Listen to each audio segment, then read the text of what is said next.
ମିଛା ରାଶି 17 8 16 8 18 16 17 18 ତିନୋଟି ରାଶି ରହିଲା।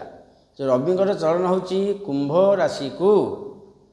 ବିଛା ରାଶିର ଭାଇ ଭଉଣୀମାନେ କ'ଣ ଫଳ ପାଇବେ ନା ଭଲ ଫଳ ପାଇବେ। ମାସକ କ'ଣ ତାଙ୍କର ହେବ ନା ଚତୁର୍ଥ ବୃହସ୍ପତି ଦଶମ ସ୍ଥାନ ନିଜ କ୍ଷେତ୍ର ସିଂହ ରାଶିକୁ ସପ୍ତମ ଦୃଷ୍ଟିରେ ଦେଖିଲେ ଫଳ କ'ଣ ହେବ ନା ଗମନ ଆଗମନ ଦୂର ବାଟ ବୁଲିବାକୁ ଯିବେ, ଘରକୁ କୁଣିଆ ଆସିବେ, ଶୁଭକର୍ମ ନିଶ୍ଚୟ ହେଉଛି, ପିତୃକାର୍ଯ୍ୟ ଶୁଭ ହେବ। ଯଦି ପିତୃ ଅସୁସ୍ଥ ଥିଲେ ସେ ନିଶ୍ଚୟ ଶୁଭ ବାଟକୁ ଆସୁଛନ୍ତି।